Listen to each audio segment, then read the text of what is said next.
back when I was practicing this stuff and actually setting these things up, I had a client call me and he had 50 properties that were in his personal name. This was right after the financial crisis. About 22 of them were underwater because they had no equity absolutely at all.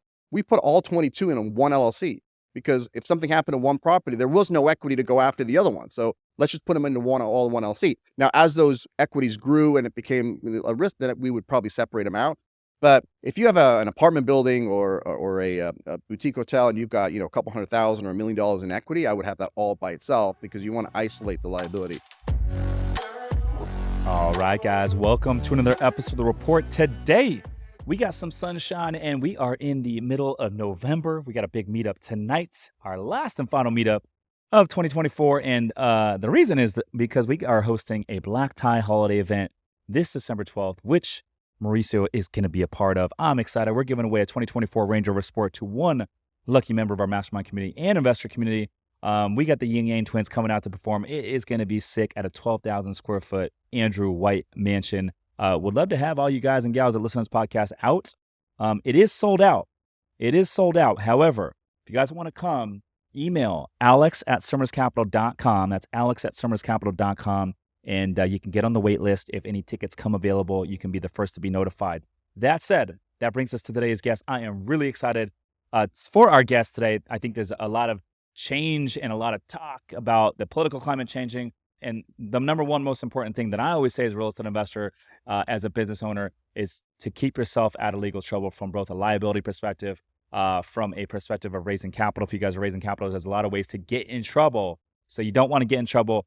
I got none other than Mauricio Rauld. Mauricio, welcome to the show, brother. Thanks for having me, man. It's always good to be on the show. Yeah, man. Appreciate you. And by the way, congrats on your new book, man. Legal Strategies for Everyone. And you wrote this for Ken McElroy. Yeah, so Ken McElroy, one of the Rich Dad advisors, I'm his legal advisor. And so as you are with a legal advisor, you got to write a book. So he's like, Mauricio, you got to write a book. And he came up with this idea of doing these strategies books. So that's Legal Strategies for Everyone. His tax guy wrote Tax Strategies for Everyone. He's writing Real Estate Strategies for Everyone. So it's got a strategies series. And that is very focused on asset protection, I will say. It's a very high-level book, but it has all the introductory topics that I'm sure we'll talk about today as well in terms of LLC formations and asset protection. There's obviously a chapter of capital raising, but even like estate planning and all that fun stuff. So it's really meant to be a sort of a broad introductory to legal topics. And I had a blast writing it, and it's had some really great reception. So super excited about it. Yeah, absolutely. And you mentioned there's tax benefits in here as well. No, so there's a separate book. It looks identical to that one, except instead of saying legal strategies, it's tax strategies for everyone. So that's actually Erica Freeman wrote that book. Okay. So on the note of, setting up wealth and having the org chart and all that, I think the top of my org chart currently is a parent LLC holding LLC. And I need to set this up. I have not yet set this up, but I want to set up a living trust. What is the benefits of a living trust? That's a great question because this is one of my biggest pet peeves of all times.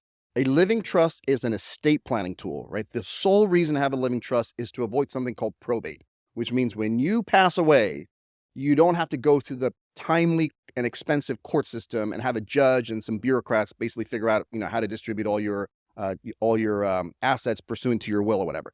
It has no asset protection value whatsoever. That's the most important thing. A lot of people I talk to say, I'm good. I got my real estate under a living trust, or I got my things under a living trust.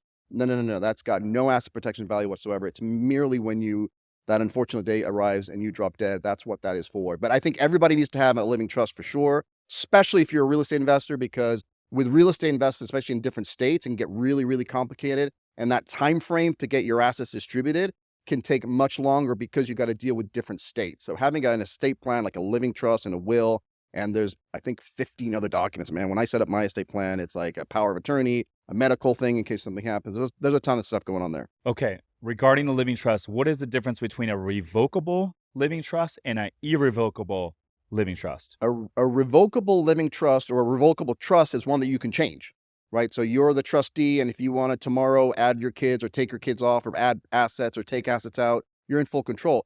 An irrevocable trust is one that you cannot change, right? So once you set it up, it's kind of etched in stone. And that's what gives it sort of the asset protection piece. Is the irrevocable trust is what we use for asset protection trusts, which are very, very powerful. A little bit next level, I would say that's asset protection 202, not for somebody just starting out. But if you've got you've accumulated wealth over the years and you've been a real estate investor for many, many years and you have a sizable estate, then an asset protection trust is definitely something you need to look into. Yeah, absolutely.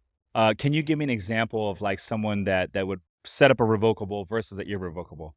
I think every single real estate investor should have a revocable living trust. Mm. Again, Why, just why is that? for estate planning purposes. Like if they pass away, if you go through probate, Rich, it's going to take you 6 months, a year. It's going to take you a long time to get everything through the process. It's going to cost you money and it's not private. So everybody and their mother is going to know all of your business, what your assets are, who they're going to. So with a living trust, you bypass that whole court system. It's much cheaper, and your heirs, whether if you're a single guy, it's your parents or whoever you're giving to, they get their assets, they get distributed your assets much, much quicker, cheaper, and in a private manner. Got it. Okay, so if I was to set up the trust, would that trust it would hold my parent LLC? Correct. Yeah, a living trust would be, it just replaces you, the individual. So if you have a holding company like we've talked about before, I'm happy to talk about it again, then the living trust would own 100% of your holding company in Wyoming or whatever great asset protection state we choose. Okay, so next up in the org chart, every investor out there should have a parent LLC or a holding LLC, and ideally you set this up in a state that gives you protection from both the inside and the outside attack.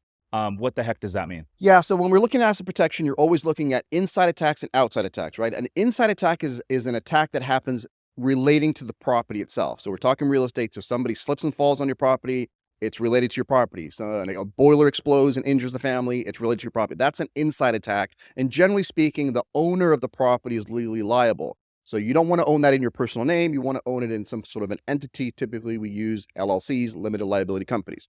But what happens if something happens to you unrelated to your properties? You get into a car accident, a business dispute, a divorce, or what have you. Then people will get a judgment against you first and then go looking around what can they collect. So they'll see what assets you have, what real estate you have, and they're going to try and attach the real estate. That's an outside attack. And holding companies are at the top of your org chart. Those really address outside attacks. Those address scenarios where you get into legal troubles, lawsuits unrelated to your properties. And so you don't want to own, not only do you not want to own the property itself, you don't even want to own the LLC that owns the property. You want to own the holding company, your parent company that owns the LLC that owns the property. And the key here is, and you've probably heard this before, the key is to have this, what we call charging order protection, right? Because what we want to have happen is when there's a judgment against you, I always pick on you, Rich, but if there's a judgment against you, Rich, let's do it. I have $1 million judgment against you. I'm going to want to get my hands on all of your assets, all of your LLCs, so I can then liquidate and get my judgment paid. But with a charging order, I don't get control of your LLC. I don't get ownership of your LLC. I just have like the financial rights. It's almost like I have a lien on your LLCs. And so to the extent you would distribute any monies to yourself, that has to get diverted to me and pay my judgment. But I don't get to control it or own the entity. As opposed to other states that don't have charging order protection, I'm just going to go to the judge. California is a good example. I'll go to the judge and say, Judge, Rich over here owns this LLC. It's got a beautiful boutique hotel in there. I want that LLC. He owns 100% of it. And the judge will just give me a turnover order, which says that you have to turn over your LLC, your ownership in the LLC over to Mauricio to satisfy your judgment. Now I own your LLC, and most likely I'll just go fire sell it so I can get my judgment paid.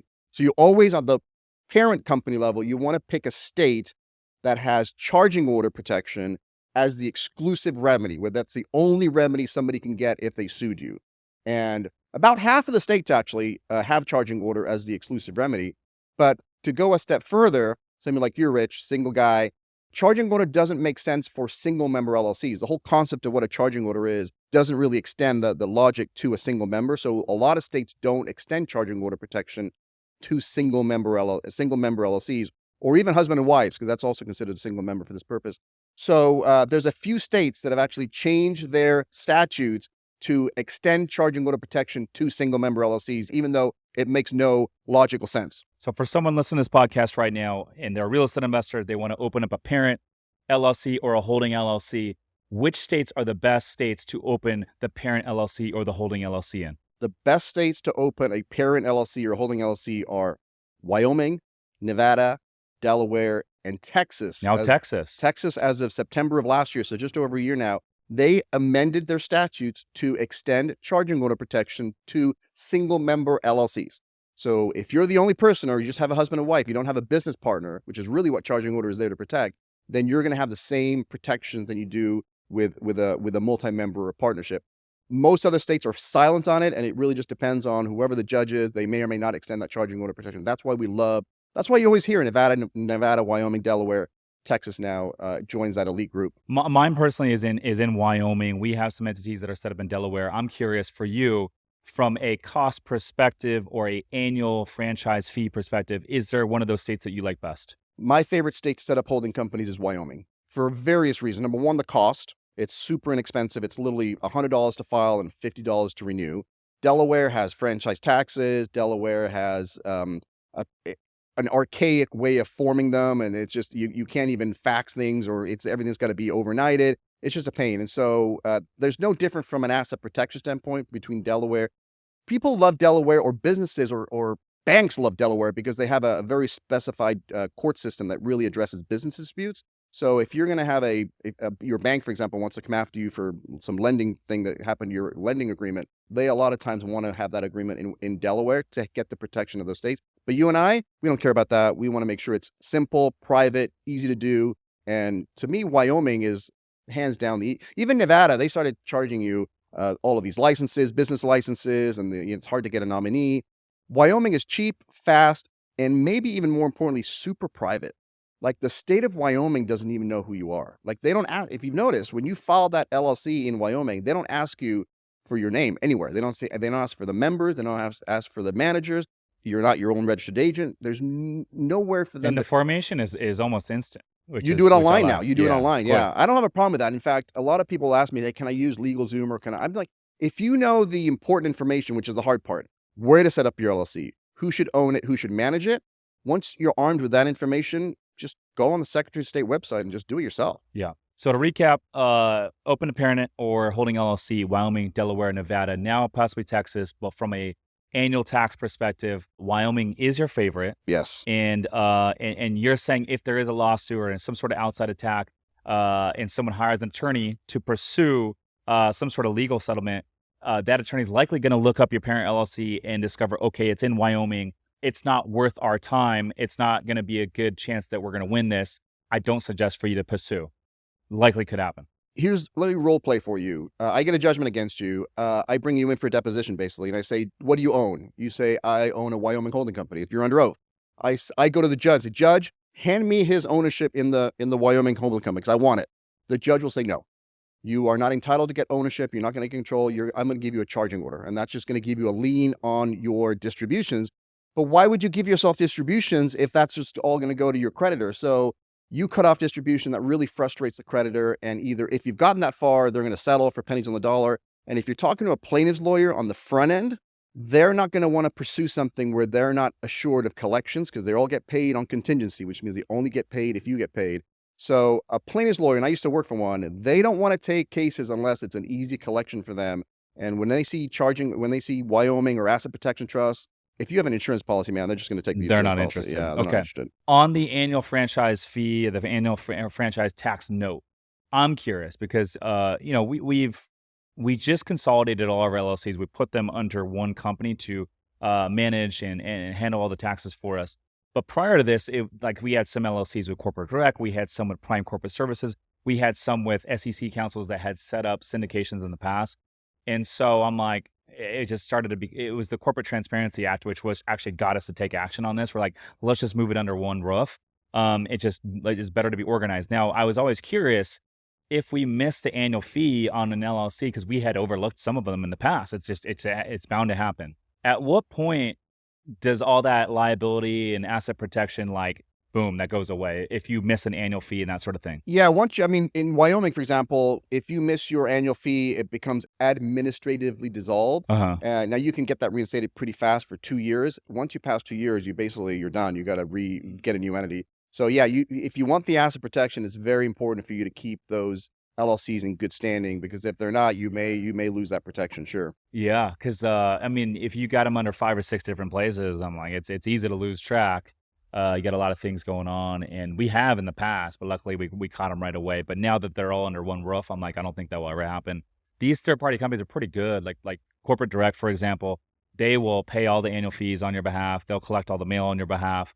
And then they'll just shoot you a bill once a month, and it's like it's basically a cruise control. You don't need to worry about it as a real estate investor, which Yeah, that's is how they get paid. So they yeah, want you to make sure that you're on top of it and renew their registered agent fee and make sure everything's handled for sure. yeah, absolutely. Okay, another question for you that comes up a lot is and I've heard a lot of people ask me this question, and this comes up whenever we're doing K1s and or every time we got to file taxes every year. If you have an LLC that's, let's just say, Wyoming, but you're doing business here in California, does all those entities need to be registered in California and pay the $800 annual tax in California, even though it might just be an entity that's in Wyoming and it's not really doing business here, but theoretically it is because you do a lot of business here? Yeah, so a holding company by definition doesn't do any business, right? So a holding company merely holds other assets or really holds other LLCs. So my argument is always it's not doing any business, let alone doing business in California. Now, however, the franchise tax board is extremely, extremely aggressive, and they will take the position that even, first of all, if you look in the direction of California, you're doing business in California. But if you're the owner or the manager, ultimately the owner or the manager, they do take the aggressive position that you are doing business in California, even though that makes no sense. Most states will not take that position. But what are you going to do? Go fight the state of California because you don't want to pay $800? So what we typically do, though, that's only for the holding company. So if I'm creating, and we talked about this the other day, when you're buying property, right, the property is going to be in a property LLC, right? That's going to be owned by the holding company. That LLC is most likely to be set up in the state where the property is located. So if I have California assets, California properties, I'm going to put those California properties in California LLCs and have those California LLCs be owned by my Wyoming parent company. That's how we do that. So a property LLC gets formed in the state where the property is located. The holding company gets created in the state, one of those great asset protection states. And then there's the businesses, right? The management companies, the property management companies, all the active businesses, those get set in the state where you're actually doing business, which is generally in the state where you reside, where your butt is, because that's where you're actually conducting business. Now, you might be a property manager and you may be managing properties in a lot of different states. And so you would have to qualify to do businesses in all the states. But when we set it up, I generally would say, Rich, where do you live? And you say, well, I live here in California. I would just say, let's set up a California LLC as your management company because they shouldn't have any assets. Your businesses, your active business should own nothing. I should be able to hand over the keys if something were to happen. So the key to asset protection is to separate the dangerous businesses, which are your businesses, your active businesses, with the valuable assets, which are in the holding company. So always keep those separate. That's kind of my asset protection 101. Yeah, I love that. Talk a little bit about the risks of having a property, even a residential piece of real estate under your personal name versus an LLC. What are some of those risks? You should never own a piece of property in your personal name because if something were to happen to the property, you have unlimited exposure. Some people fall into the trap of thinking that, hey, I've only got $25,000 in equity, or sometimes I'm underwater. There is no equity. It doesn't matter. If I slip and fall on your property and I break my neck, or I've got like a $10 million judgment against you, I'm going to go to the property first for sure.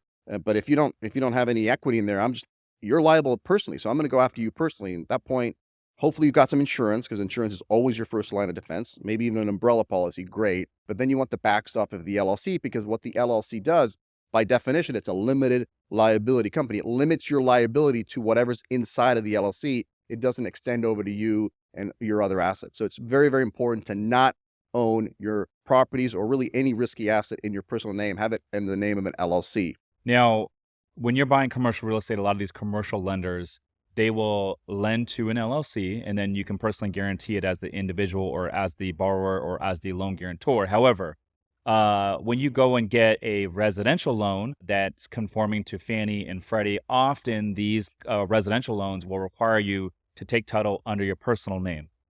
Do you suggest someone that has a mortgage that's 3, 4, 5 years old under their personal name to transfer title into an LLC, even though in those loan docs it might say, hey, we have the ability to call the note due if you transfer title out of your personal name? Most real estate investors, if not all, will take title in the personal name because they have to, and then they'll create an LLC, and they will transfer ownership from the personal name into the LLC for the asset protection.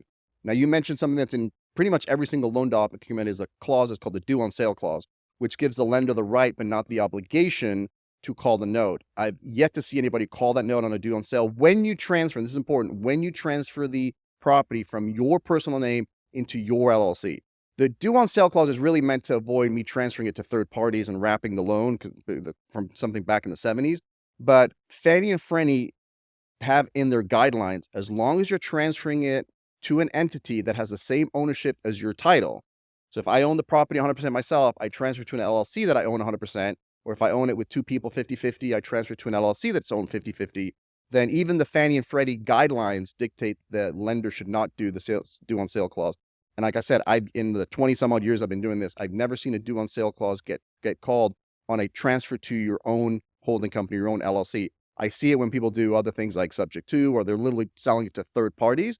But even then it's really rare. But when you transfer it to your own thing, it's for asset protection purposes for yourself. I've yet to see it called. I got a couple that I got on these Navy Federal Credit Union loans like 4 years ago that I got to transfer. And so that's really what got me thinking about that. So I got to just set it up and do it.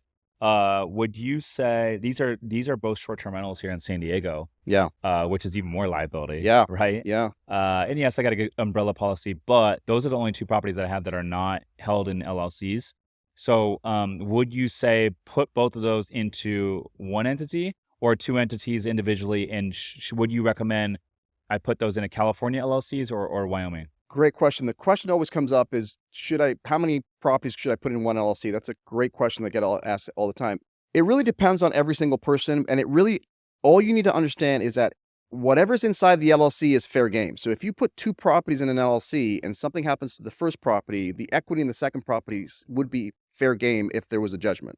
So you have to make your own decision whether you're comfortable with that or not. It's just a risk analysis, right? You could put three properties in one LLC, but if something happens to property number 1, 2, and 3 are exposed. So to me, it's more about how much equity are in the properties, because if there's a little bit of equity, it's probably not a big deal. You can put multiple properties. I'll give you a great example. Back when I was practicing this stuff and actually setting these things up, I had a client call me and he had 50 properties that were in his personal name. This was right after the financial crisis. About 22 of them were underwater because they had no equity absolutely at all. We put all 22 in one LLC because if something happened to one property, there was no equity to go after the other one. So let's just put them into all in one LLC. Now, as those equities grew and it became a risk, then we would probably separate them out. But if you have an apartment building or a boutique hotel and you've got a couple $100,000 or $1 million in equity, I would have that all by itself because you want to isolate the liability. But it's really more of a risk thing. And then from where to set it up, again, my rule of thumb is the property LLC will be set up in the state, so it would be California, and then just have your holding company or your parent company be the owner of the it. owner of the LLC. Okay, I got to set that up ASAP, and it sounds like it's a relatively easy process. Now, transferring title from personal to an LLC, who does that for you? That's usually a transaction. Sometimes it's even title companies. I would be careful, and I'm not a transactional attorney. I would be hesitant or just check with your attorneys about using a quitclaim deed. A lot of people just say, oh, let's use a quitclaim. And there's some issues with title, and you may lose some protection. So just hire either a transactional attorney or a title company to draft a deed that transfers title from your personal name into the name of the LLC. That gets recorded with the county recorder's office, and you're done. With holding companies, it's even easier because you're just transferring LLCs. And so that's just an internal document that says, hey, this LLC, instead of being owned by me, it's going to be owned by this new LLC. And so that transfer is not even recorded anywhere. Yeah. Okay. Yeah. So I've heard you say in your content before, you should never form an S corp. Yeah. Why should someone never form an S corp? The main reason nobody should set up an S corp is because, first of all, there's no such thing as an S corp, right? It's just a corporation that has what's called an S election. But you can have that election be made with LLCs, with partnerships, with corporations. So that doesn't matter. So the reason we don't like to use S corps is for asset protection purposes. Charging order protection does not apply to corporations. So if you have a corporation or an S corp and somebody sues you and has a judgment against you, I can go to the judge and say, hey, he has his S corp, give me those shares. The only state that's not allowed is in Nevada. So if you have an S corp, here's my recommendation. If you have an S corp and you're like, oops, I shouldn't have set up an S corporation, I should have set up an LLC and have it taxed as an S corp, which is what you can do. What you may want to consider is redomiciling it to Nevada, because at least there they'll give you that charging order protection. But if you have an S corp in any other state and there's a judgment against you, they're going to go ask for those shares, the stock, and they're going to get it. Yeah. And so, and correct me if I'm wrong here. So Summers Capital is an LLC, but we file as an S corp. Correct. That sounds like it gives you all the asset protection, liability protection, but then it gives you the tax benefits of filing as an S corp. Is that correct? That's exactly right. So if your CPA, your tax professional says you need an S corp for tax purposes, great. Set up an LLC and have an election, have it taxed as a corp. That's the beauty of LLCs. They're so flexible that you can have it taxed any way you want. If you're a single member, it's disregarded, but you can have it taxed as a partnership, as a C corp. or as an S corp. I mean, that's the flexibility that LLCs provide. Yeah, I love that. Okay, so next up, there's a lot of we're going to switch gears here a little bit, and we're going to talk SEC. We're going to talk about raising private capital, the do's, the don'ts. There's a lot of ways to get in trouble here in the eyes of the SEC if you don't know exactly what you can do and cannot do. So what are some of the do's and don'ts of raising private capital? The first thing is understanding that you're selling securities. That's probably one of the biggest mistakes. One of the biggest mistakes I see people raising capital, especially smaller amounts, is they just don't even realize they're selling securities. They're doing promissory notes, or they're doing joint ventures, or they're doing all these little things that they don't even understand that they're actually selling securities and need to comply with securities law. So I would say that number one. Number two, this idea that a joint venture somehow is not a securities offering is another one. A lot of people, when they start out, they do joint venture agreements, right? But most joint venture agreements that I see are just securities offerings in disguise. So calling something a joint venture doesn't make it a joint venture, right? In order for it to be a joint venture, all of the partners need to be actively involved. Everybody has to be rolling up their sleeves. It's not a securities offer. So that's number one. Number two, we talked a little bit about last time as well. Number two is just paying people to raise capital for you. Like, that's a no-no. Like, you generally have to have a license to go raise money for other people. Just like you need a legal license to practice law, a medical license to practice medicine, you need a broker-dealer license to go raise money for other people. Sponsors and syndicators who are doing their own deals, they have an exemption to that. It's called the issuer exemption. But if you're just there primarily to bring in the capital, you don't qualify for the issuer exemption, and therefore you need to have a broker-dealer license. Now, with Trump in office now, I'm hopeful that one of these proposed rules that came out will pass now and will allow you. There'll be an avenue for you to actually get compensated to raise money for other people. But as it stands today, you cannot do it without a broker-dealer license. Hey guys, if you're as passionate about real estate investing as I think you are, you need to hear about the community I wish I had when I started investing. Hotelinvesting.com, our boutique hotel investing mastermind community, is a group of 50 plus like-minded investors all building their portfolios in the boutique hotel space. We teach everything from how to source the right deals, how to get these deals deaded up, how to raise private capital, how to manage and operate, but ultimately how to 2 to 3x the value of these hotels in just 12 to 18 months. But more than that, it's about being part of a community that pushes you to grow and succeed. So if you're ready to take your real estate game to the next level, visit hotelinvesting.com to book a free call with our team. Again, it's hotelinvesting.com to book a free call with our team. Now back to the show. You mentioned JV is one of the biggest mistakes that you see out there. A lot of people think it's a JV, but it's really, they got a lot of partners in that deal that are only thing they're bringing to the table is capital. And so you're saying from a liability perspective, if that deal goes south, a lot of those capital partners that are JV partners, quote unquote, there's a potential lawsuit there waiting to happen, is what you're saying. 100%, because what'll happen is the other partners that are really just limited partners because they're not doing any work, they're eventually going to go hire a lawyer and say, hey, I lost my money. What's my recourse? And they're going to look at this and they'll say, wait a minute, did you get a PPM? Did you get all the disclosures? Like, no, we just have an LLC. And they're going to have basically an unregistered securities offering because, again, just calling it a joint venture doesn't make it one. Anytime you're taking money from investors where the returns are generated by your efforts, you're doing all the work and your investors are just writing you a check, that is a securities offering. That is a syndication, right? So in order for it to not be a syndication, you need to pool money where everybody's actively involved, everybody's rolling up their sleeves. Ideally, it's proportionate. I mean, it doesn't have to be equal, but if I'm putting in 10% of the money, I own 10%, I'm doing 10% of the work, we're all qualifying for the loan. Think of it on a joint venture, think of it more as business partners, not investors and sponsors or GPs and LPs. It's a business that you started and you have business partners. So everybody has to be pulling their own weight so that the returns are generated by everybody's efforts and not by the efforts of a sponsor. Yeah. And so if you're a general partner out there, you're a sponsor, you're a principal in a deal, make sure that you get with an SEC counsel, the right SEC counsel, make sure that you got a legitimate PPM, a legitimate subscription agreement, and your investors know going in what they're signing. I get this question all the time by like new limited partners, like, hey, like, because it's intimidating, all the paperwork. It's 75 pages. And they're like, hey, like, you know, what does all this mean? This is intimidating, a lot of scary language. And I just tell them, like, look, generally speaking, what it means is this. I'm like, basically, you can invest in this deal, you can lose 100% of your money, and you can't sue me. Generally speaking, is what it means, right? But I always say, hey, consult with, your own counsel, review it if you don't understand it. But that's generally speaking what it means. And that's really what it means, right? Absolutely. That's worst case scenario. It's just all of the ways the deal can go south, Yeah. all the important information that they need to make an intelligent decision whether they should invest in this deal or not. There are plenty of lawyers out there that will review PPM documents for you, and maybe $1,000 or $1,500 so if you're concerned about that.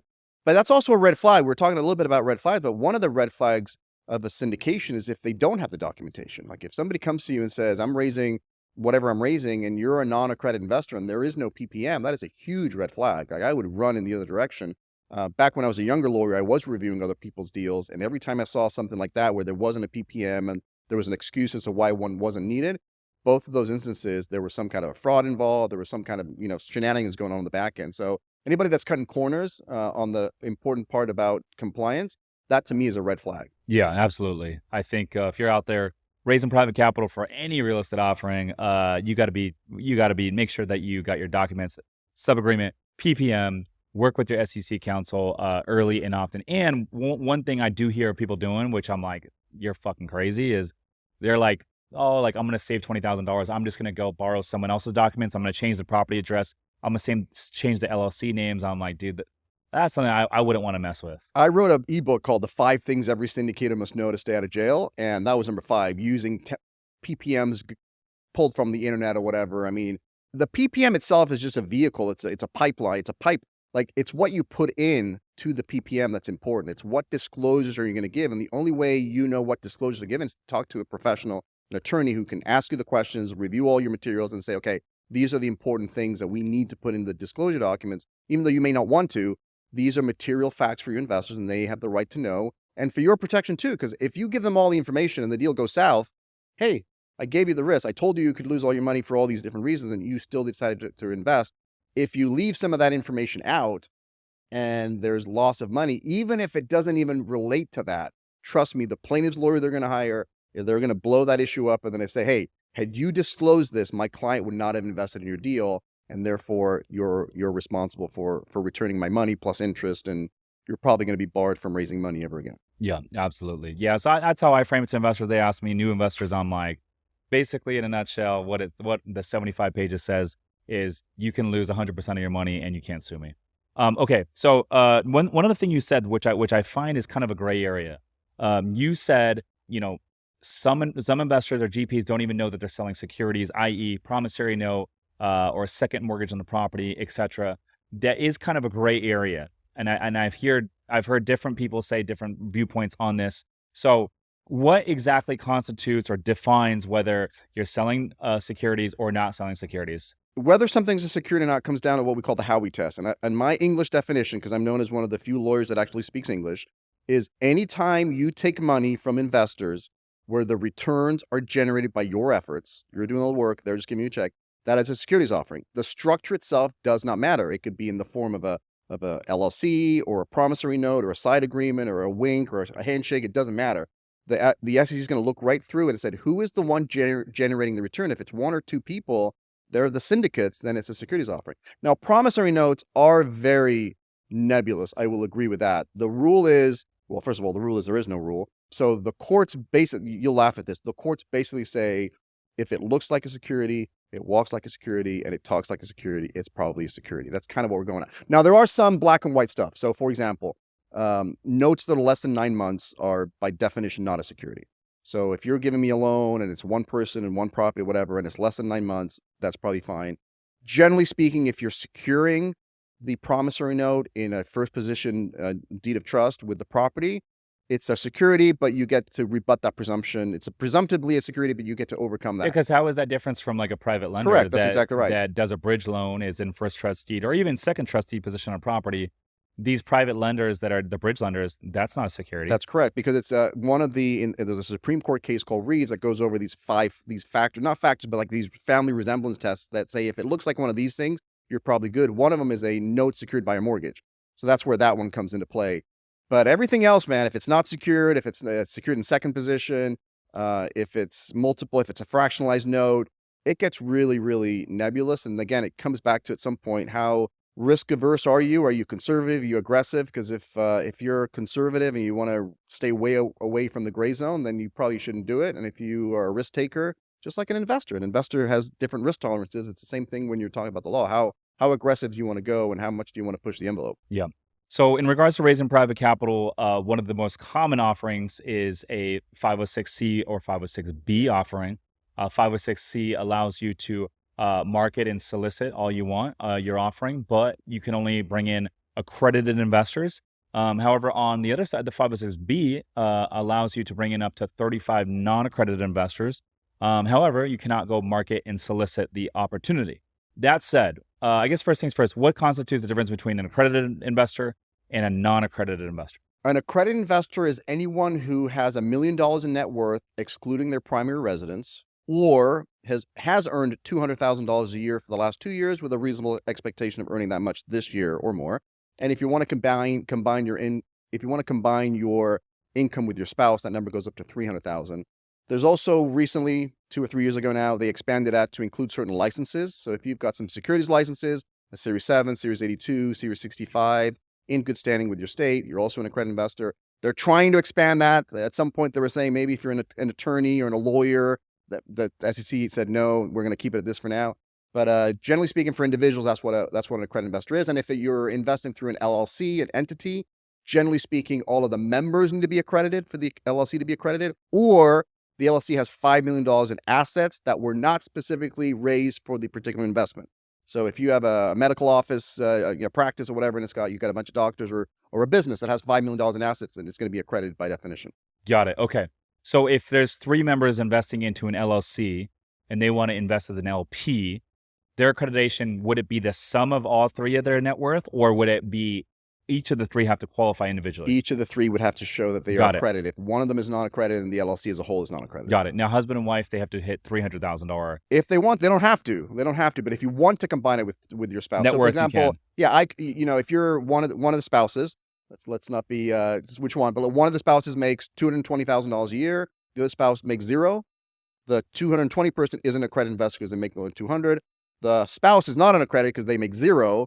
And the other one can't even combine it because they even combined, you're at 220. So the spouse that makes $0 is going to never be an accredited investor, but the one that makes the 220 can qualify individually, so they would be an accredited investor. They don't have to use their spouse. Got it. Okay. And so the SEC also has language in there when we're talking 506B is any non-accredited investor that comes in, you have to have a pre-established or pre-existing relationship with. What, by definition, does that mean? So generally speaking, if you have a pre-existing substantive relationship, the SEC believes that you did not advertise or generally solicit, which is the main limitation. So if you can show that you have a pre-existing relationship, you're in good shape. That's why everybody goes after it. This is one of the few areas, I believe, this is one of the few areas where the SEC has given us some really good guidance. And they've come out with basically these 8 steps that you take. And as long as you take these steps, you can show that you have a substantive relationship with this person. And then, of course, that relationship has to be prior to pre-existing, so prior to the offering. But the main ones are basically, they said, look, you want to have a bunch of phone calls with you. You got to get to know them, right? You want phone calls, lunches, coffees. You probably go to Starbucks with them. You want to send them a questionnaire to kind of, again, understand what type of investor are they? Are they a growth? Are they conservative? Are they cash flow? Like, what does that look like? You want to have offline communication with them. But there's all these factors that the SEC, they basically want to foster that relationship. They're looking for how good is that relationship between you and the investor so that you can determine whether your investor is sophisticated. And they want to be asking you questions. Hey, are our values aligned with, because again, if you're a 80-year-old widower and need cash flow, you should not be investing in a ground up development or even a hotel that hasn't even been built yet. It's not going to have cash flow for 2 years, right? What's 1 or 2 mistakes that you see new syndicators make in the legal space, whether it's raising capital or asset protection? What's the biggest mistake that you see a lot of syndicators making out there? The biggest mistake on the asset protection side is just believing that a living trust gives you some sort of protection. Living trust has no asset protection value whatsoever, zero, zilch, nada. So that's probably one of the mistakes there. And then I think on the syndication side, especially newbies, for some reason they just think they can start using social media to start advertising their deals. And I think using social media, especially with a 506B, because 506B prohibits you from advertising and generally soliciting. And for some reason, there's a disconnect. They don't think of social media as advertising, I guess. But the definition of an offer from the SEC, again, extremely broad. They can pretty much say anything you put on social media is an offer. So just be super careful if you're thinking about raising money under a 506B. Just stay off social media. Like, just you can post about your cat. You can continue your post, Rich, of your yacht and the good times you have in Catalina. But just don't talk about the deal that you have. Just stay off social media if you're doing a 506B. On a 506C, of course, knock yourself out and do whatever you want on social media. Yeah. So I when I first started raising money, I did a 506B, and the second one was a 506C, and then I went back to the B for a little bit. From this is my personal experience. What I would say is this: as a real estate investor, a newer syndicator raising money, I think it's for the first couple, it's easier to raise money with a 506B because who's going to invest with you early on? It's going to be people that already know, like, and trust you. And so you're less likely to attract a accredited investor that doesn't already know you. And so I think early on the 506B is the route. But then as you start to get a little bit of a track record, as you gain a little bit of trust, you can start to attract accredited investors that you don't have a track record with because of your track record. And then I think it makes more sense to kind of transition over to the C. Also, from a liability perspective, the C, there's a lot less ways to get in trouble with a 506C. So, now we're like, our fund is 506C. I don't think I'll ever go back to a 506B at this point. I would agree with that. I think people have this notion that, oh, it's a 506C, I can post my deal on social and I'm just going to get it funded in 24 hours because I could just promote it to everyone and all these people are going to see it. To your point, people invest with people they know, like, and trust. It takes time to become a thought leader, put your content out there, put content not about your deal, but content about what you do. You do just a masterful job on social media, but it's not about the deal. It's, why multifamily or why boutique hotels, why whatever state you're in, or, the reasons why you love real estate, the tax benefits, the bonus, all that kind of content makes you an expert so that at some point in the future, when you have a deal, they'll at least recognize who you are. And it's like just some new person that's suddenly putting an ad on Facebook and that they never heard it before. So yeah, most of my clients would start with a 506B because inevitably they have friends and family and somebody, their Uncle Bob or Aunt Karen, that somebody's non-accredited, their parents or whatever. So usually people start 506B, but at some point they grow to a point where they've exhausted that list and they need to expand that list. And hopefully during that ramp up time, they've been on social media, getting their presence known. So when they make that transition, they've got a little bit of a presence somewhere on social media. Yeah, I agree. I think it's definitely a limiting belief. And I've been there and I've made that mistake where I had just done a raise. It was 506B and it was pretty successful for the first raise. And 3 months later, I'm doing another raise and I'm still very green at this time. And I think, oh, let's do a 506C. We can market, solicit, and it's just the money's going to come. It was very challenging, that raise. And it was kind of it was a wake up call for me. And I realized, you know what, you got to have the track record. You got to have been doing this for a little bit. You can't just go on social media and talk about your deal and people are going to invest. You got to have the established wherewithal. Otherwise, it's going to be very, very challenging to attract accredited investors that don't already know you. And same thing with a fund, by the way. Is people are like, hey, do I do a project-specific syndication or do I put together a fund? It's very difficult to put a fund together when you're just starting out. When you don't have that track record, most people start off with a project-specific. They identify a property, they do their 506B, and then at some point when you have the track record, people know you, like you, and have invested before and you've shown them good returns, then maybe you graduate to some sort of a fund. Yeah, that's something that a lot of people say, I want to do a fund. It's much easier, I think, these days to raise money for a project-specific deal. If you can pull off a fund, knock yourself out. It's amazing, but much harder to do. Yep, absolutely. So you got a piece of video that did really well on social media I want to touch on, and the topic was, you were talking about the secret success to waking up at 4 a.m. Tell me what is this? What is the secret success to waking up at 4 o'clock in the morning? Yeah, I think that was a Brandon term. I think Brandon asked me, like, is the secret to success waking up at 4 o'clock in the morning? And I think I said, no, I get up super early. Like the other day I was up at 3:30. 3:30, 4 a.m. What are you doing at 3:30 in the morning? I'm a 4 a.m. I'm part of the 4 a.m. club, right? Okay. Sometimes 3 a.m. 3 a.m. Damn. I've done a 2 a.m. a couple times, but what are you doing at 3 o'clock in the morning? Nobody's bothering you at 3 o'clock. Again, it's not usually at 3 o'clock, but let's say at 4 o'clock, you get up, I'm having my cup of coffee, I'm getting down, I'm settling down on my thing, and then I do all the stuff that I like to do. Like I'll do my personal development stuff. I love to read. I'm always reading books. And I don't do emails or anything. And then I like to create. This is where I do my dreaming. This is when I do my vision board. This is when I, create, what I'm going to create, because there's no interruptions and there's nobody. The kids aren't awake. I mean, that's where it started. Is when I had little kids, because at some point I was waking up when the sun woke up, and then the kids came in, and so I'm like, well, I get up at 6 a.m. I got to start getting up at 5, and they started to get up at 5:30. So I just kept going back and back and forth. But it's just an amazing time. And then I love to go. I know you're a big hiker, and I love to go walk on the beach too. And to me, sunrise hikes. I haven't. Yeah, the hikes where it's first light. Like I love to get down on the beach right at first light. And then to see those colors pop up, it's also, and again, to me, it's actually therapeutic more than anything else. Yes, it's a good workout, but really therapeutic to go do that. So I just enjoy it. Is it the secret to success? I don't think so. I've got people that I know that are the opposite. They'll go to bed at 2 o'clock in the morning, 3 o'clock. That's when they're most productive. I'm just more productive from the hours of like 5 a.m. to 10 a.m. That's when I'm the most productive. I'm fresh. My creative juices are flowing. By 3 o'clock in the afternoon, man, I'm done. Like I go to bed early too. Like I'm in bed. I got little kids too, so I'm in bed by sometimes 8, 9 o'clock at night. How old are your kids? My kids are 10 and 8. Okay. So, but I still get my beauty sleep. I'm still getting 7 or 8 hours. It's just I go to bed early and wake up early. And if I've got something on my mind, I might get 6.5, 7 hours, and that's when I'm up at 3:30. But it's all natural. Like I don't set an alarm. It's just if I wake up and like the other night I woke up and it was like 3:20 or something, and I'm like, oh, I'm gonna go back to sleep, and I'm like, I'm awake, so let me just get up. Like why not? I enjoy what I do. I look forward to the day. So let's get going, and that way I can get a head start on the day. Yeah, I'm with you on that. I think I used to be in the boat of like I'm more of like a night person, and I would get my work done like my best thinking at night. But as I've gotten older and like a little bit more seasoned in the game of real estate and business, I find that I'm waking up earlier and earlier and earlier, and every time I'm like, oh man, like I need to find some more time. Often the solution to my problem is okay, just wake up an hour Yep. earlier. And so, but I'm not 3:30. I would say for me, I'm up around 6. If I get up before 6, I'm moving the needle for the day. But for me, I'm like, I wake up, I go straight to the gym. I don't BS with all these morning routines and all that sort of stuff.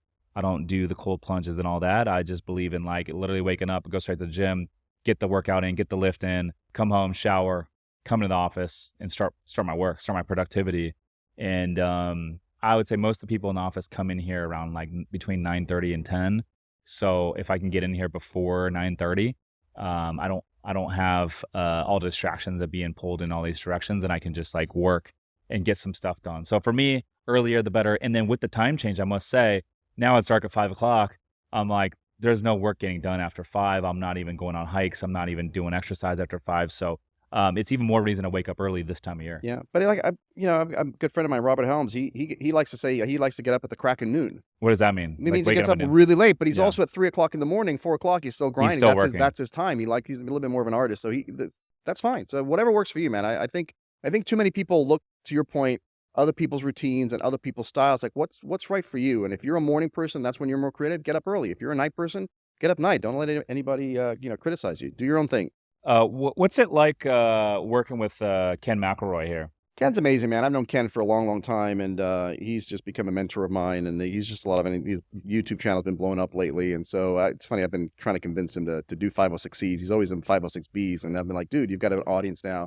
But he's just a really good guy. We actually hit it off a long time ago. He's got 2 boys, and when I first met him, they were young. They were in their teens or whatever, and he has just the most amazing relationship with his boys.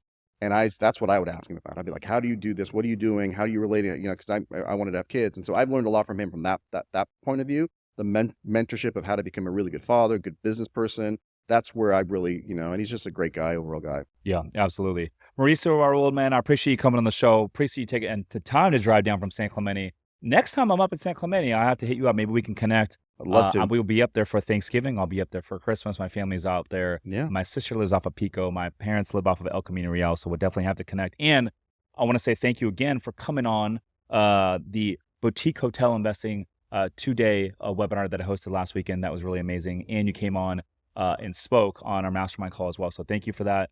Where can the folks get in touch with you if they want to learn more? Just go to askmauricio.com if you want to get a hold of me, and just go to the YouTube channel. I mean, I've got a ton of videos on there in terms of content stuff. So YouTube channel, or if you want to get a hold of me, go to askmauricio.com. Ooh, I like that website. It's a good domain right there. He's Mauricio Rauld. I'm Rich Shermer's listeners. Thanks for tuning in. We'll see you in the next one. Peace.